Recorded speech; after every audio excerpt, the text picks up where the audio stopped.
여러분, 하나님의 말씀을 함께 나누도록 하겠습니다. 하나님의 말씀은 마태복음 1장 21절에 있는 말씀을 함께 나누도록 하겠습니다. 우리 한 목소리로 함께 크게 읽도록 하겠습니다. 시작. 아들을 낳으리니 이름을 예수라 하라. 이는 그가 자기 백성을 그들의 죄에서 구원할 자이심이라 하니라. 아멘. 오늘부터 한 2주, 3주 동안 예수님에 대해서 함께 좀 나누도록 하겠습니다. 그 첫 번째 시간으로 오늘 예수, 그는 누구인가? 그것이 알고 싶다를 하도록 하겠습니다. 자, 예수님의 생시, 예수님의 나이가 몇 살인지 아시는 분? 예수님의 나이 30살? 예수님의 나이 지금 예? 50살은 뭐야? 콕 집어서 얘기하면 또 삐지겠지, 누군가가. 나를 빤히 쳐다보고 있는 사람의 옆에 있는 사람. 예수님의 생신지 몇 살이에요? 인터넷에 조회도 안 나와. 2021 한국 나이로. 한국 나이로 하면 2022년? 여러분 다 아시다시피 우리 BC와 AD 나누는 거 누누이 얘기했죠? 뭐라고요? 제 BC가? 비포 크리스트? 크라이스트. 그분 옆에는 AD는? F부터? 힌트! BC는 영어, AD는 라틴어. 그렇죠. 아노도미니. 사실은 아노도미니가 끝이 아니고 뒤에 더 있어요. 플라임이 따로 있어요. 뭐냐면 이제 이게 어떻게 된 거냐면 신학자들이 연구를 하기 시작했습니다. 연구를 하는데 이 예수님의 부활에 대해서 연구를 하기 시작했어요. 예수님에 대한 부활에 대해서 연구를 하다가 이 부활의 기준을 어떻게 잡아야 되겠냐라는 연구를 하다가 그러면 예수님이 태어나시기 전에와 후로 나누자라는 연구를 발표했습니다. 이것이 로마에서 그것을 흡수했고 그것을 공식화했고 그것을 지금 우리가 사용하는 달력에 적용을 시켰어요. 그것이 지금까지 우리가 사용합니다.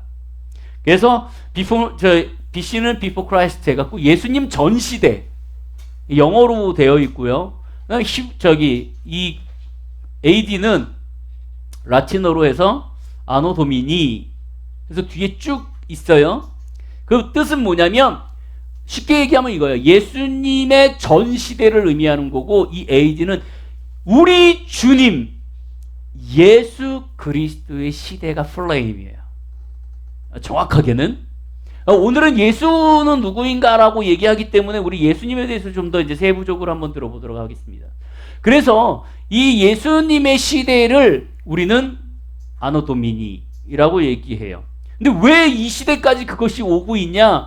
많은 사람들이 이것이 종교적인 색깔이 있다라는 걸 잘 몰라요. 그래서 아는 몇몇 사람들이 이거를 바꾸는 작업을 합니다. 그래서 BC를 BCE 이렇게 표시를 하고요. 그 다음에 이제 AD를 CE 이렇게 표현을 하기도 하는데 거의 안 써요. 그러니까 종교 탄압이다라고 우기는 사람들이 그거를 바꾸려는 작업을 하고 있는데 사실 우리는 그것을 바꿀 생각이 세상 사람들이 없어요. 왜냐하면 이 본뜻을 모르기 때문에. 여러분, 그리고 여러분들이 기억하셔야 돼요. 여러분 그냥 재밌는 얘기로 여러분들에게 그 얘기를 한번 하고 넘어갈까요? 여러분들이 사용하고 있는 도레미파솔라시도 이게 그냥 도레미파솔라시도는 아니고요. 이게 도는 하나님을 의미하고요. 레는 하나님의 음성을 얘기하고요. 미는 하나님의 기적, 그리고 파는 하나님의 가족, 그리고 제자들을 표현하고요. 솔은 구원, 그 다음에 시는 라죠. 라는 하나님의 입술 혹은 사도들, 그리고 시는 성 요한을 의미합니다. 그것을 줄여서 도레미파솔라시도를 만들어서 우리가 지금 사용하고 있어요. 일반 사람들은 잘 모르는데요. 대학교 가면 교수님들이 알려줘요. 가끔. 잘 모릅니다. 어찌됐건 이렇게 우리가 생활하는 모든 생활 곳곳에 하나님 예수님에 대한 것들이 종교의 색깔이 들어가 있어요. 근데 우리는 그것을 잘 모릅니다. 자, 예수님은 사실적으로 이 AD 예수님의 시대에 태어나신 걸로 되어 있는데 1세기 1년도에 태어나신 거는 아니에요. 그러니까 정확하게 1년도에 예수님께서 태어나신 건 아니고요. 대략 어떻게 계산을 하냐면 이때 당시에 그 로마 시대 가운데 인구 조사를 하거든요. 이 로마의 지배하에 있었던 이 유대 시대 때에 인구 조사를 하기 위해서 인구 조사를 하라고 올라오라고 합니다. 그래갖고 예수님의 과거를 보면은 예수님께서 어디에서 태어나시죠? 잠깐만. 예수님이 어디서 태어나시니? 그래, 베들레헴에서 태어나잖아.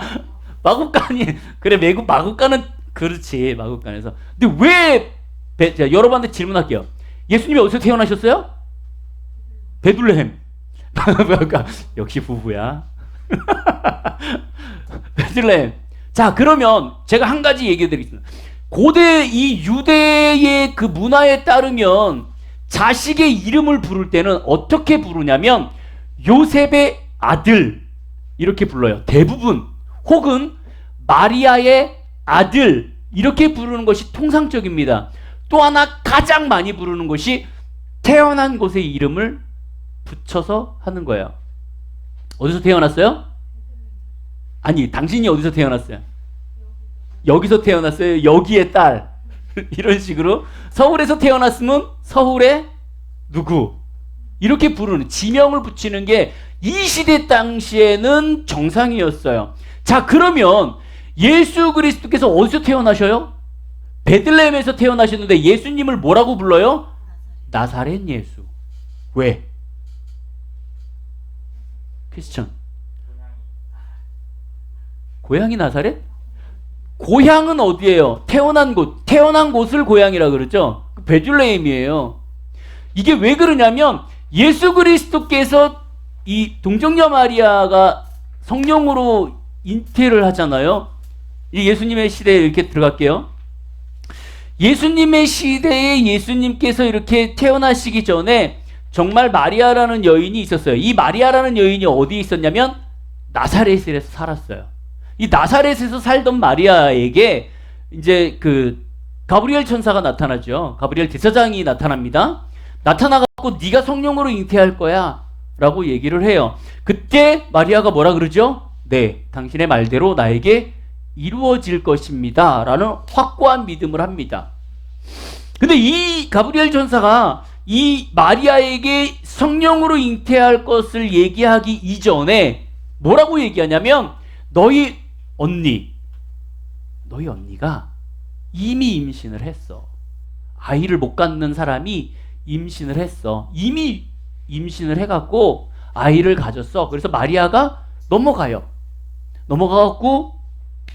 만나서 아이 임신한 거를 보고 또 마리아를 보고 너가 정말 여인 중에 귀한 자구나 라고 고백할 정도로 그런 관계성을 회복하죠. 그러고 나서 이제 삶을 살아갑니다. 자, 그러면은 예수님의 아버지는 누구요?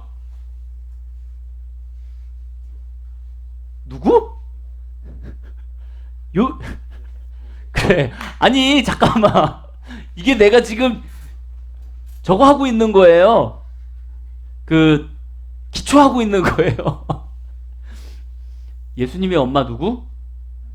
마리아. 아버지는 누구? 누구세요? 저기요, 레드선 여기 저기 자리세요. 가물가물 하시면 안 돼요. 자, 그러면 질문. 예수님의 아버지의 직업은? 목사 아니에요. 목수예요. 그래서 나중에 훗날 이 목수의 아들이신 예수 그리스도를 이 고향 나사렛에서 밀어내는 사건이 발생하죠. 예수님께서 돌아다니시다가 나사렛에 가서 그 하나님의 그 두루마리 성경을 피고 하나님의 말씀을 전할 때에 앞에 있는 사람들이 깜짝 놀랍니다. 제가 나사렛 예수 아니니? 우리 동네에서 살던 애 아니니? 걔는 목수의 아들이잖아. 이 얘기를 지금 원어 성경으로 보면 어떻게 되어 있냐면요, 약간 깎아내리듯이 얘기해요. 야, 쟤 천한 애 아니야? 저렇게 천한 애가 어떻게 여기 와갖고 예배를 인도해? 라고 얘기할 정도로 쟤 목수의 아들이잖아 라고 얘기할 정도로 그렇게 예수님은 자기 고향에서 배척당하셨어요. 그렇게 목수의 아들과 목수의 그 요셉 아버지와 마리아와 결혼 생활을 통하여서 예수님은 태어나십니다. 예수님이 태어나신 거를 기록에 의하면, 기록에 예수님이 태어났다라는 기록이 정확하게는 없어요. 근데 이 신학자들과 역사들을 좀 이렇게 구별해 보면 이 로마 시대 당시에, 그때 당시의 기록에 보면 2세기에서 4세기 사이에 인구 조사를 했다라는 기록이 남아요. 그리고 그때 당시의 왕 이름이 정확하게 역사책에 기록되어 있습니다. 그래서 그거를 따지고 봤을 때 약 2세기에서 4세기 사이에 예수께서 탄생하지 않으셨을까라는 생각을 하고 있어요. 자, 여러분들이 알고 있는 예수는 그리스어입니다. 그리스어, 히브리어. 예슈아라고 들어보셨어요? 예슈아라고 보통 얘기를 하죠. 예슈아라는 것들이, 이것이 이제 이름을 짧게 하다가 우리나라로 들어와서 예수가 된 거예요. 예슈아. 신약 성경에서는 그렇게 부르지만 구약에서는 예수님을 여호수아 이렇게 부릅니다. 여러분들이 알고 있는 여호수아, 예슈아, 그 다음에 임마누엘, 이것이 다 동일어예요. 자, 예수는 여기 성경에 그렇게 되어 있죠. 오늘 말씀을 보니까 이렇게 되어 있습니다. 예수는 뭐라고 나와 있냐면, 아들을 낳으리니 이름을 예수라 하라. 이는 그의 자기 백성을 그들의 죄에서 구원할 자. 즉 예수는 뜻이 뭐냐면 여호와가 구원하신다라는 뜻이에요. 여호와가 구원하신다. 즉 예수라는 뜻은, 예수가 이 시대 당시에 우리에게 오신 이유는 여호와가 우리를 구원할 거야. 여호와, 그러니까 예수 뒤에 붙는 수식어가 하나 있어요. 뭐죠? 예수 그리스도. 이거는 메시아를 얘기합니다. 즉 무슨 얘기냐면 구약 시대의 메시아, 그러니까 하나님께서 메시아를 통하여서 우리를 구원에 이르게 할 거야 라고 믿는 이 구약 성경의 메시아와 신약에 있는 그리스도는 같은 언어예요. 그러니까 예수 그리스도는 우리를 구원하실 분이라는 표현으로 사용을 하고 있습니다. 그래서 여러분들이 이 구약에 있는 메시아와 신약에 있는 그리스도를 하나로 보시면 돼요. 그래서 성경에 보면은 항상 신약에 뭐라 그러냐면 예수 그리스도라고 되어 있어요. 자, 그러면 임마누엘은 무슨 뜻이죠? 우리 저번 주인가 저저번 주에 했죠. 임마누엘? 그렇죠. 하나님이 우리와 함께 하신다. 공감할 때 했죠? 공감할 때. 공감할 때. 하나님이 우리와 함께 하신다. 사실은 예수님께서 베들레헴에서 태어나시기는 했는데요. 나사렛에서 임신을 하셨고요. 그리고 나사렛에서 사시다가 예수님께서 인구조사 때문에 베들레헴으로 넘어오십니다. 베들레헴으로 넘어오셔갖고 거기에서 출산을 하시죠. 그래갖고 마국간에서 거하십니다. 마국간에서 거하시다가 그때 당시에 헤로드 왕이 죽이라 그러죠. 남아를 모두 죽여라. 그래갖고 예수님께서 이 마리아와 요셉과 함께 애굽으로 피난을 가세요. 애굽으로 피난을 가셔갖고 거기에서 이 헤로드 왕이 죽을 때까지 머뭅니다. 그리고 거기서 죽었다라는 소식을 듣고 다시 나사렛으로 넘어가서 거기에서 쭉 성장하세요. 그래서 성경에는 베들레헴, 나신 곳에 저거라고 얘기하지 않고요. 이름을 얘기하지 않고 자란 곳 해갖고 나사렛 예수라고 표현을 합니다. 여러분들이 그거를 잘 기억하셔야지만 여러분들이 기억하실 수 있을 것 같아요. 자, 그러면 이 예수님은 누구신가? 왜 오셨는가? 우리가 살고 있는 이 시대의 사고방식에는 두 가지가 크게 종교 안에 있습니다. 뭐냐면 하나는 히브리적 사고가 있어요. 하나는 헬라적 사고가 있습니다.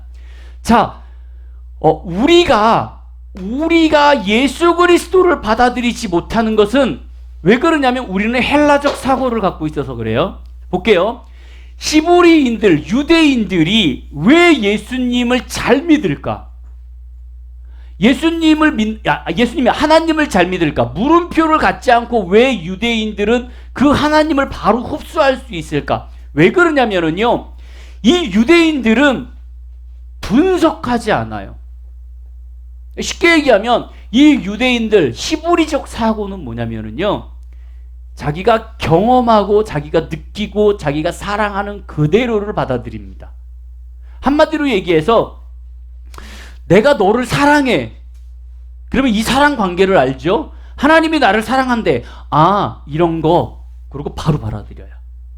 이것이 히브리인들, 유대인들의 특성이에요.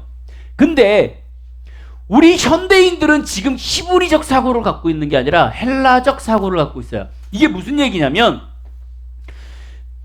이 로마인들은 헬라적 사고를 갖고 있습니다. 무슨 얘기냐면 이 헬라적 사고는 분석적이에요. 되게 분석을 많이 해요. 신약 성경에 보면은 사랑에 대해서 세분화해 놨어요. 자, 사랑이 뭐라고 되어 있죠? 아가페, 필레오, 또 뭐라고요? 에로스. 이렇게 막 나누죠. 이게 왜 그러냐면, 야, 사랑? 그냥 내가 사랑하는 거야. 이렇게 믿는 게 아니에요, 지금. 헬라인들은, 이방인들은 뭐냐면, 사랑이 뭐야? 어떤 거야? 사랑은 친구의 사랑이야? 아니면 애인의 사랑이야? 아니면 무조건전 사랑이야? 라고 구분하고 세분화하고 이걸 자꾸 쪼개려고 하는 사람들의 습성. 근데 중요한 건 이 로마 시대가 발달하면서 로마가 전 세계를 휩쓸고 있다가 이것이 다시 전달되고 유럽으로 넘어오고 유럽에서 미국으로 넘어가고 미국의 문화를 우리가 지금 받고 있잖아요. 그래서 우리는 지금 예수 그리스도가 누구야? 그러면 우리는 뭘 하냐면 분석을 해요. 예수가 누군데? 예수가 너를 사랑한대. 왜? 교회를 다녀야 돼. 왜? 예수님이 너 때문에 죽으셨대. 왜? 이걸 못 받아들여요. 왜? 우리는 이방인으로서 헬라적 문화, 그 기본적인 사상을 갖고 있기 때문에 그래요. 그럼 예수님이 왜 이곳에서 예수님께서 우리에게 뭐하러 이곳에 오셨냐? 이 책에 보면은요, 책이 되어버린 남자라는 책이 있습니다. 한번 읽어보세요. 근데 되게 재미없어요. 읽어봤어요? 안 읽어봤어요? 한번 읽어보세요. 되게 재미없어요. 그냥 편안한 책이에요. 근데 알폰소 슈바이거르트라는 사람이 이 책이 되어버린 남자를 썼는데요. 이거 읽으면 정말 루즈하게 재미없어요. 근데 여기에 참 재밌는 내용을 써놨어요. 뭐라고 써있냐면 이 책에 뭐라고 되어 있냐면 이 책에서 좋은 책이란 뭐예요? 좋은 책이 뭐예요? 글자 크고 얇은 책. 그리고 이게 칸수 넓은 거. 그죠? 좋아. 책이 되어버린 남자에서 뭐라고 얘기하냐면 정말 좋은 책이란, 진짜 좋은 책이란 우리에게 무엇을 주는 것이 아니다라고 정의하고 있어요. 여러분들이 책을 읽는 이유가 뭐야? 배우기 위해서. 근데 여기에서 뭐라고 되냐면 진짜 좋은 책이란 우리에게 무엇을 주는 것이 아니라 무엇을 앗아가는 것이다 라고 정의하고 있어요. 무슨 의미인지 알아요? 여러분들이 책을 읽으면서 배운다라는 것은 뭐예요? 내가 가지고 있었던 것들을 깨버린다. 그죠?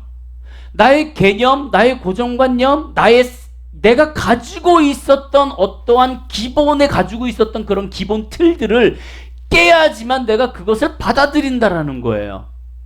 결국 이 책에서 얘기하는 건 뭐냐면, 네가 좋은 책을 원해? 그러면 너를 깨야 돼. 네가 갖고 있는 생각, 네가 갖고 있는 고정관념이 없어져야, 즉 1 플러스 1은 2야 라는 것이 아니라 1 플러스 3은 4가 아니라 1이야 라고 얘기해도 그것을 받아들일 수 있는, 나를 버릴 수 있는 것이 좋은 책이야 라고 되어 있어요. 왜 얘가 여러분들에게 이 얘기를 하냐면, 예수 그리스도는 우리에게 1 플러스 1은 1이야 라고 2라고 얘기하러 여기에 오신 것이 아니에요. 예수는 누구냐면, 예수는 우리를 가지고 있는 모든 것들을 빼앗으려고 오신 분이에요. 한 가지로 얘기 드릴게요. 심령이 가난한 자는 복이 있나니. 심령이 가난한데 어떻게 복이 있어요? 우리의 생각을 깨는 거죠. 근데 예수님은 뭐라 그래요? 심령이 가난하기 때문에 복이 있어. 심령이 가난하기 때문에. 무슨 얘기냐면, 잠깐 성경에 그것만 얘기할게요. 하나님께서 얘기하실 심령이 가난한 것은 내가 심령이 너무 가난하고 이게 아니라, 내가 삶을 사는 데 있어서 너무 힘들어. 일도 해야 되고 고통스럽고 너무 좌절스럽고 하는 일마다 안 되고, 때로는 내가 하나님 앞에 기도를 해도 안 되고, 때로는 내가 돈을 벌려고 노력을 해도 안 되고, 그렇게 나가갖고 뭔가를 하려고 그러면 이상한 사람만 만나고. 그죠? 그러면 지금 뭐라 그래요? 내 안에 심령이 어떻게 돼요? 힘들어지는 거죠. 갈급해지는 거죠. 내 마음이 찢어지는 거죠.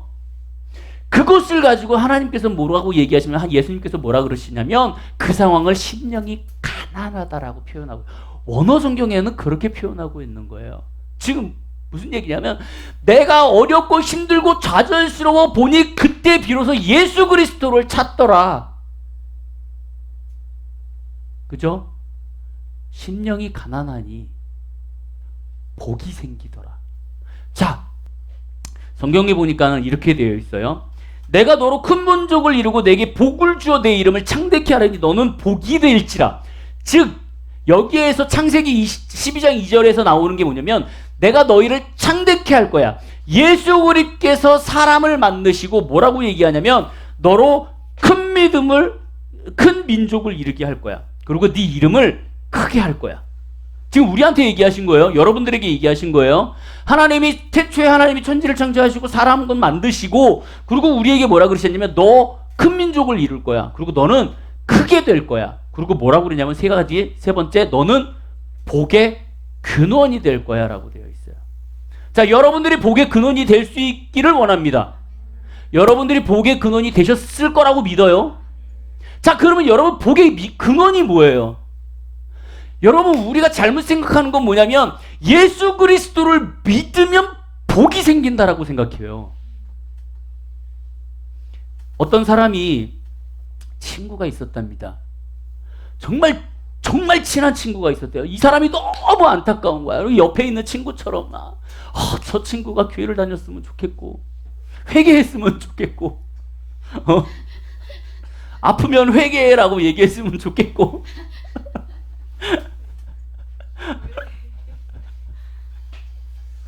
이 친구를 전도했어요. 그래서 교회 나온 것처럼 교회를 꾸준히 나왔어요. 교회를 나와서 보니 설교 시간에 뭐라 그러냐면, 예수님을 잘 믿으셔야 돼요. 헌신하셔야 돼요. 봉사하셔야 돼요. 성경책 읽어야 돼요. 기도하셔야 돼요. 예배 시간 지켜야 돼요. 계속 얘기하는. 그래서 이 친구가요, 다 했대요. 예배 시간 꼬박꼬박 챙기고, 금요 체랴 나오고, 새벽 기도 나오고, 헌금하고, 섬기고, 봉사하고, 청소하고 다 했대요. 근데 중요한 건 뭐냐면, 이 친구가 계속 교회를 다니면 다닐수록 자기 삶이 꼬이더라는 거예요. 되는 일이 없다라는 거예요. 그래서 이 친구가 찾아왔대요. 전도한 사람을 찾아와갖고, 내가 너 때문에 내 인생이 망했다고 욕을 하고 그 교회를 나가더랍니다. 교회를 복받으러 다닌다라는 것이 우리에게는 의미가 없는 일이에요. 하나님께서 지금 여기에서 너가 복의 근원이 될 거야 라고 얘기하시는 건 뭐냐면요, 당신이 복이 많아, 너가 돈이 많아, 혹은 물질이 많아, 뭐가 많아, 당신이 복이 많아, 크게 얘기해서 그 복을 내가 다 써, 지금 누리고 있어. 근데 내가 누리고 누렸는데 그래갖고 나눠주는 것, 이것이 복의 근원이에요. 여러분들이 복이 여러분들의 삶을 차고 넘치기를 소원합니다. 여러분들이 쓰고도 남아갖고 남에게 막 퍼졌으면 좋겠어요. 근데 이 복이 뭐냐면 돈을 얘기하는 게 아니에요. 인맥, 혹은 나의 달란트, 나의 성격, 행복한 것. 한마디로 적어져. 내가 이 친구를 만나면 너무 행복해. 영적 전이에 대해서 얘기하다가 그 얘기했죠. 정말 행복한 사람을 만나 너무 기뻐, 해피한 사람을 만나는데 내가 기분이 어떠하든 상관없이 그 사람을 만나면 나는 해피해. 이건 뭐예요? 그 사람의 해피한 기운, 영적인 복이 나에게 계속 전달되는 거예요.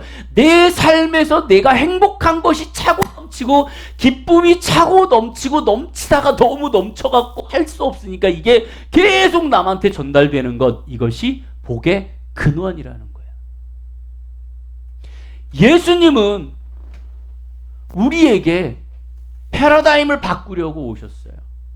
그래서 바리새인과 예수님은 서기관들에게 율법적으로 살지 말라고 그랬어요. 왜요?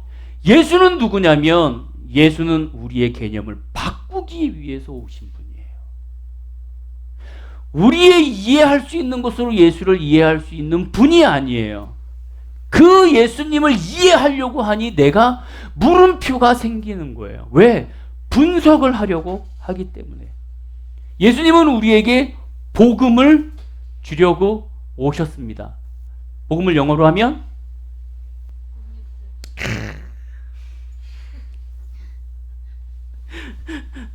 예, 굿뉴스.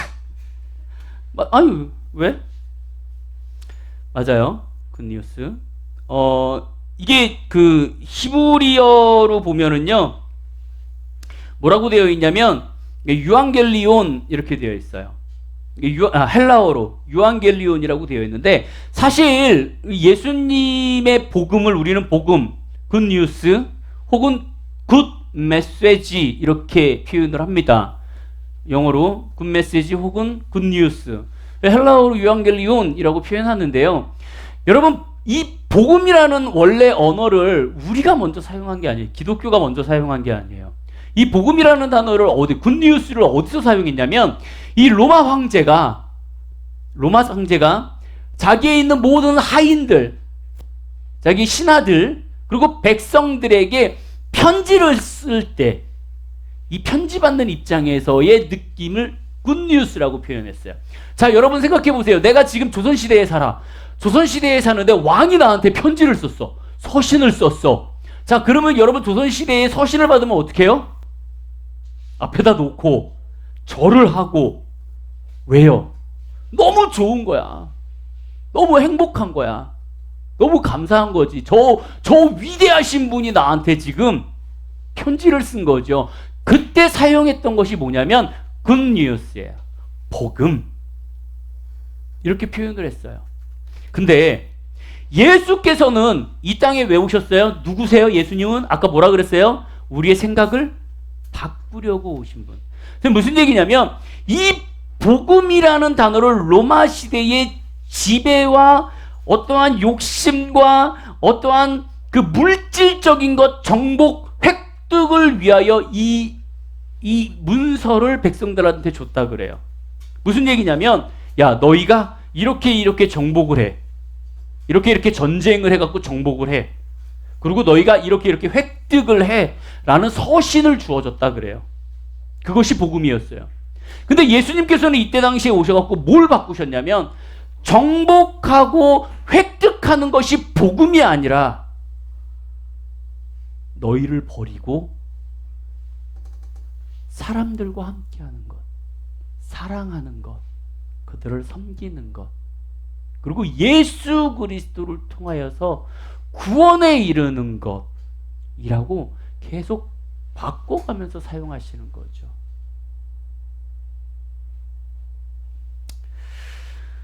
정리하도록 하겠습니다. 예수님은 여러분들을 사랑하기 위해서 오셨어요. 예수님은